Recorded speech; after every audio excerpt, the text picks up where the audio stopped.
Part 1. The offer that seemed like love. The day my son asked me to move into his house, I thought it was the kindest thing he had ever done for me. After my wife passed away, the house felt unbearably quiet. Every room reminded me of her.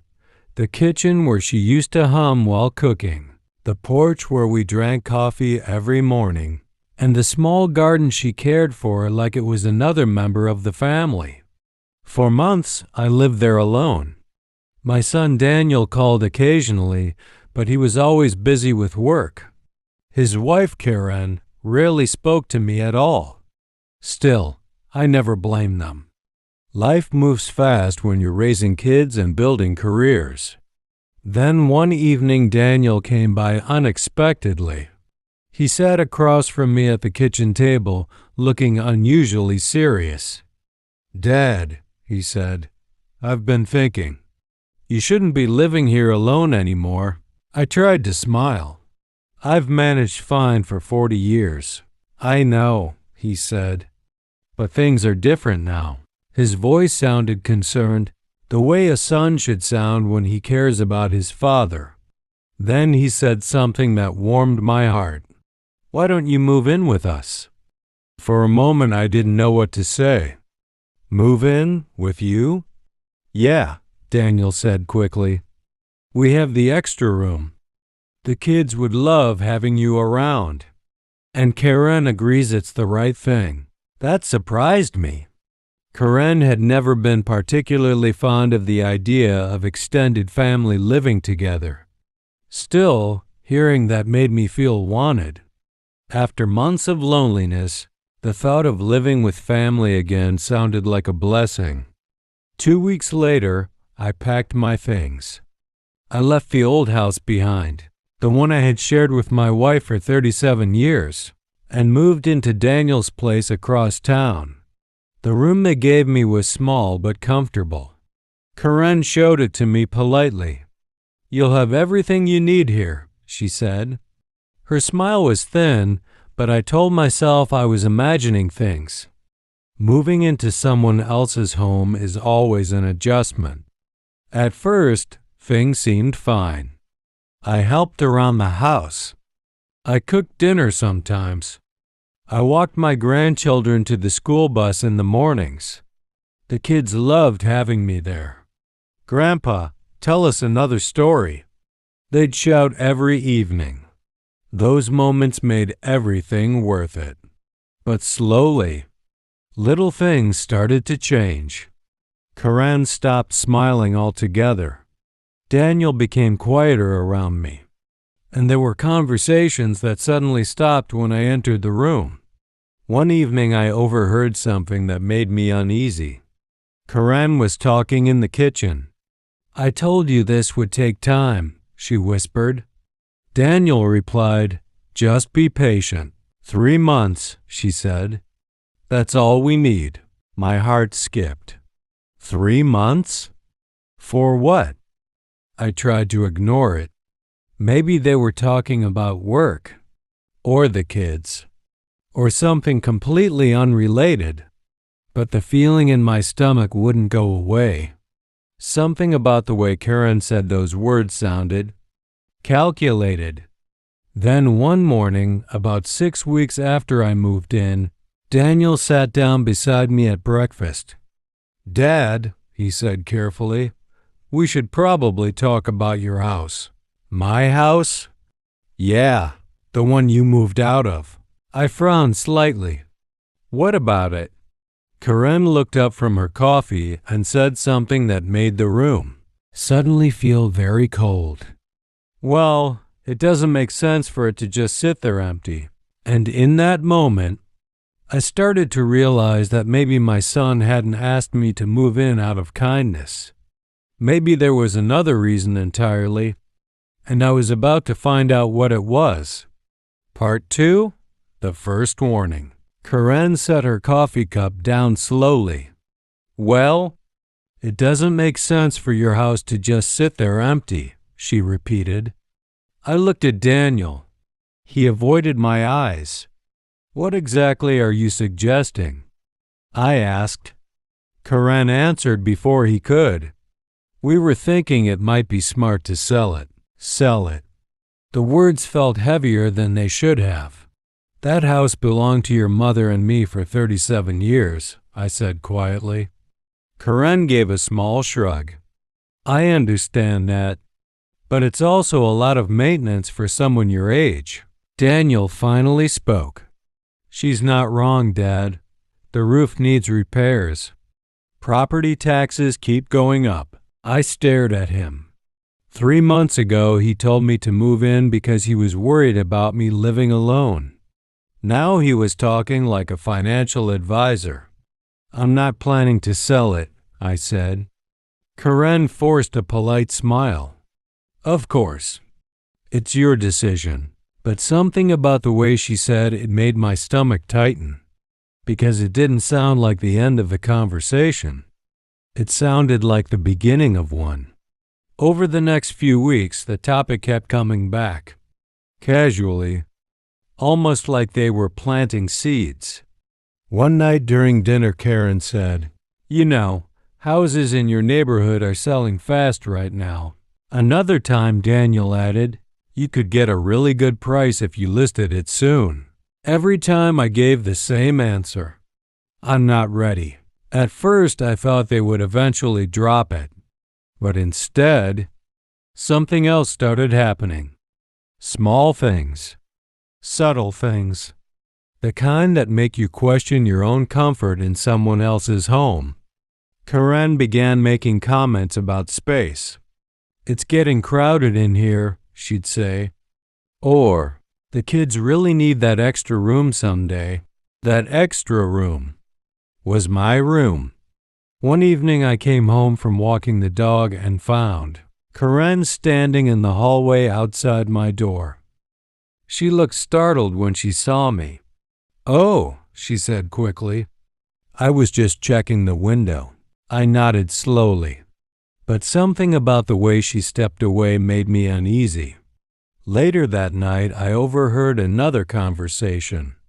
Karen and Daniel were sitting in the living room. They didn't realize I was in the hallway. Karen whispered, If he sells the house, this becomes a lot easier. Daniel sighed. I know. Then talk to him. He's stubborn. Karen's voice turned colder. He'll change his mind. How? There was a pause. Then Karen said something that made my blood run cold. Because eventually, he won't have another choice. I stood there in the dark hallway, barely breathing. Another choice? What did she mean by that? The next morning, something strange happened. I went into the kitchen to make coffee, but the cabinet where they kept the mugs was empty. Karen noticed me looking. Oh, she said casually. I moved them. Where? Up in the higher cabinet. I looked up. The mugs were now on a shelf so high I could barely reach them. Karen smiled faintly. I figured it would be safer that way. Safer. For who? That was when something started to click in my mind. Little pieces that hadn't made sense before. Karen's comments. The whispers. The way she kept mentioning my house. And suddenly I remembered something else she had said the night I moved in. You'll have everything you need here. At the time, it sounded generous. Now it felt different. Like a promise with conditions. 3 months. That was the timeline she mentioned. 3 months until something happened. 3 months until I had no choice. And suddenly I realized something that made my chest tighten. Tomorrow would be exactly 3 months since the day I moved into my son's house. And whatever Karen had planned, it was about to happen. Part 3. The plan revealed. The next morning I woke up earlier than usual. Karen's words from the night before kept repeating in my mind. 3 months. Today marked exactly 3 months since I had moved into my son's house. For a long moment I sat on the edge of the bed staring at the wall. Something was coming. I could feel it. When I walked into the kitchen, Karen was already there. She looked unusually cheerful. "Good morning," she said. Daniel was sitting at the table with a stack of papers. That was strange. Daniel never dealt with paperwork before work. He usually grabbed coffee and rushed out the door. But today he looked prepared. Karen poured herself another cup of coffee and glanced at me. "Perfect timing," she said. "For what?" I asked. Daniel cleared his throat. "Dad, we wanted to talk to you about something important." My stomach tightened. "Go ahead." Daniel pushed the papers toward me. "They're just some documents," he said carefully. "Documents for what?" Karen answered before he could. "For your house." I didn't touch the papers. "What about my house?" Karen smiled politely. "Well, we spoke with a real estate agent." My chest went cold. "You did what?" "She said the house could sell very quickly." I looked at Daniel. "You spoke to a realtor about my house?" "Without telling me?" Daniel rubbed the back of his neck. "We were just exploring options." Karen slid one paper closer to me. "This is just the listing agreement." Listing agreement. I felt my jaw tighten. "You expect me to sign this?" Karen nodded. "It would really simplify things for everyone." "Everyone?" "Yes. You already live here and the house is just sitting empty." Daniel added quietly, "And the money from the sale could help with the kids' future." I looked at him. "You mean your future?" The room went silent. Karen folded her arms. "Harold, you have to think realistically." "Realistically?" "There's no reason for you to keep a house you're not living in." I leaned back slowly. "And if I don't sell it?" Karen's smile faded slightly. "Then things will become complicated." Daniel shot her a look, but she didn't stop. "You live here now," she continued. "That means we all have to make decisions that work for the household." Household. I suddenly understood exactly what she meant. This wasn't a request. It was pressure. I slid the papers back across the table. "I'm not signing anything." Karen's eyes hardened. "You should think carefully before saying that." "I already have." Daniel sighed. "Dad." "No." My voice was calm, but firm. "I moved in here because you said you wanted to help me." Daniel looked down. Karen leaned forward. "And we did help you." "How?" "By giving you a place to live." Her words hung in the air like smoke. A place to live. Not a home. Not family. Just space. Karen pushed her chair back and stood up. "Well," she said coldly, "if that's how you feel, we'll just have to reconsider the arrangement." "What arrangement?" "Your living situation." Daniel looked uncomfortable. "Karen." But she continued. "After all, this house is ours." Her eyes locked on mine. "And people who live here need to cooperate." I stared at her for a moment. Then I stood up. "Is that a threat?" Karen shrugged. "Call it reality," Daniel said quietly. "Dad, maybe we should all calm down." But I was already calm. Calmer than I had been since the day I moved in. Because suddenly something became very clear. Karen had invited me into this house for one reason. To get my house. And if she couldn't convince me to sell it, she was ready to push me out. That night I called someone I hadn't spoken to in years. A man named Robert Clark. Robert had been my accountant for nearly 20 years. And there was one thing about my finances that neither Daniel nor Karen knew. Not even my son. When Robert answered the phone, he sounded surprised. "Harold?" "Robert," I said. I need you to check something for me. What is it? The ownership records for my house. There was a short pause. Then Robert said something that made my heart skip. Your house? Yes. Well, he hesitated. That's actually what I was going to call you about. My grip tightened on the phone. Why? Robert took a slow breath before answering. Because according to the records, someone tried to transfer ownership of your house last week. Part 4, the forged signature. For a moment, I couldn't speak. Someone tried to transfer ownership? I repeated slowly. Yes, Robert said on the phone. My heart started beating harder. Transfer it to who? Robert hesitated. Before I answer that, I need to ask you something. What? Did you sign any property transfer documents recently? No. Nothing with a realtor? Lawyer? Bank? Nothing, I said firmly. The line went quiet for a second. That's what I thought, Robert said. A cold feeling settled in my chest. Robert, whose name was the house being transferred to. He sighed. Your son, Daniel. I stood in the dark kitchen staring at the wall.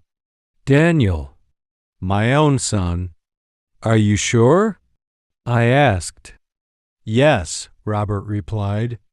The paperwork listed Daniel Harris as the new owner. My grip tightened on the phone. But the transfer wasn't completed. Why not? Because the signature didn't match your records. My breath caught.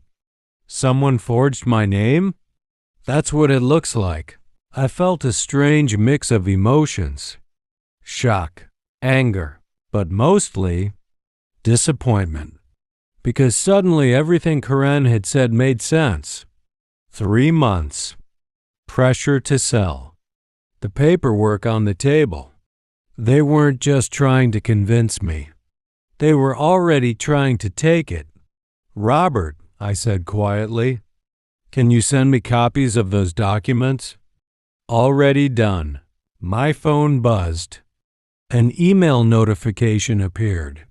I opened it slowly. There it was. A scanned document. Property transfer authorization. My house.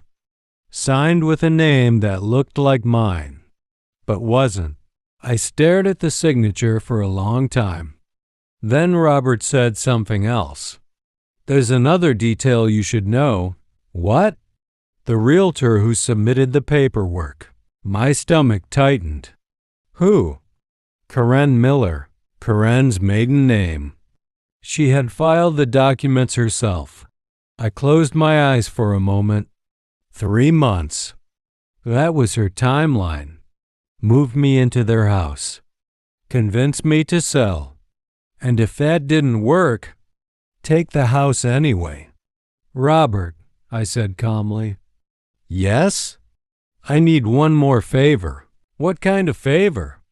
I want you to prepare something. For what? For tomorrow. Robert sounded curious. What's tomorrow? I looked toward the living room where Daniel and Karen were watching television. They had no idea what I had just learned. Tomorrow, I said quietly, is the day we find out how honest my family really is. The next evening, Daniel came home from work looking tired. Karen was already setting the table. Dinner's ready, she said. Everything looked normal. Too normal. I sat down across from them. Karen glanced at me. Have you thought about the house? Yes, I replied. Daniel looked hopeful. Really? Yes. Karen smiled slightly. That's good. I reached into my jacket and pulled out a folder, the same one Robert had sent me. I placed it on the table. Karen's smile froze. What's that? I opened the folder slowly. Inside were the transfer documents with the forged signature. I slid them across the table. Maybe you can explain something to me, I said calmly. Daniel looked confused, but Karen's face turned completely pale because she recognized those papers immediately. And in that moment, she realized her plan had just collapsed, right in front of both of us. Part 5. The Truth at the Table. Karen stared at the papers like they had suddenly turned into fire. Daniel leaned forward and picked them up. "What is this?" he asked. I didn't answer immediately. I just watched them. Watched Karen's face carefully, because guilt has a way of revealing itself before words do. Daniel flipped through the pages. Then his eyebrows tightened. "This is paperwork for Dad's house." "Yes," I said calmly. Karen quickly spoke. "That's not what you think." I looked at her. "Really?" She forced a small laugh. "It's probably just a mistake." Daniel looked between us. "What mistake?" I pointed to the signature at the bottom of the document. "That signature isn't mine." Daniel frowned. "What do you mean?" "It means someone tried to transfer ownership of my house. Without my permission." The room went silent. Daniel looked down again. Then his face changed. Slowly. Shock. "Karen." She swallowed. "I can explain." Daniel's voice grew tense. "Explain what?" Karen looked at me first, then back at him. "I was just trying to help." "Help?" Daniel repeated. "Yes, the house was sitting empty." I shook my head. "So you forged my signature?" Karen's voice became defensive. "I wasn't forging anything. I was preparing paperwork that you submitted to a realtor," I said. Her eyes widened slightly. "You knew about that?" My accountant caught it. Daniel stared at her. "You went to a realtor?" Karen tried to recover. "I was only trying to move things forward." "For who?" Daniel asked quietly. "For us." She snapped. "For the kids. For our future." I leaned back in my chair. "So that's what this was about." Karen looked straight at me. "You weren't using that house. That doesn't make it yours. You live here now. That doesn't make it yours either." Daniel pushed his chair back slightly. "Karen, why didn't you tell me about this?" She hesitated. "I didn't think it was necessary." "Not necessary?" Her voice softened suddenly.